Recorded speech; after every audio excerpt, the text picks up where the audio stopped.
Media point వద్ద ఏలేటి మహేశ్వర్ రెడ్డి మాట్లాడుతున్నారు. ఇప్పుడు ఆ లైవ్ చూద్దాం.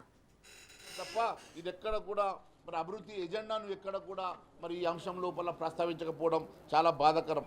మరి అంతేకాదు కేవలం ప్యూర్ రేర్ అనే పదాలతోటి వారు చెప్పాలనుకునేటువంటి అంశాలు కేవలం ఈ ప్రచారం కోసం చేస్తున్నటువంటి సంబరాలు తప్ప ఎక్కడ కూడా మరి ముఖ్యమంత్రి గారి ఆలోచన విధానమే కనబడతా ఉన్నది. ఫ్యూచర్ సిటీ అంశాలు కానీ ఇవే కనబడతా ఉన్నాయి తప్ప ఎక్కడ కూడా ప్రజా సంక్షేమం కోసం, ప్రజల కోసం ఇచ్చినటువంటి హామీల కోసం, ప్రజలకు ఇవ్వాల్సినటువంటి సంక్షేమ కార్యక్రమాల కోసం ఎక్కడ కూడా మరి మాట్లాడకపోవడం.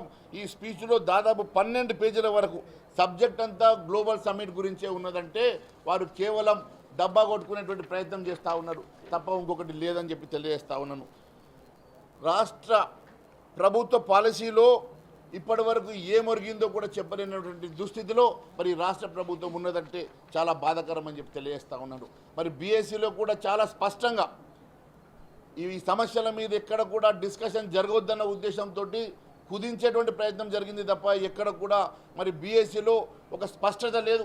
ఎన్ని రోజులు మరి ఈ సభను నడపాలన్న ఒక స్పష్టత లేదు. కేవలం ఏ రకంగా కుదించేసి సమయాన్ని కుదించేసి డిస్కషన్స్ రాకుండా ప్రయత్నం చేసే ప్రయత్నం మాత్రమే కనబడతా ఉన్నది. కాబట్టి మేము ఈ రాష్ట్ర ప్రభుత్వాన్ని కోరుతా ఉన్నాం, ఒకవేళ మీకు నిజంగా చిత్తశుద్ధి ఉంటే మరి 31 తర్వాత కనీసం 20 రోజుల పాటు ఈ బడ్జెట్ సమావేశాలని మరి ఎక్స్టెండ్ చేసేసి ప్రజా సమస్యల మీద డిస్కస్ చేయాల్సిందిగా డిమాండ్ చేస్తూ ఉన్నాం. Thank you.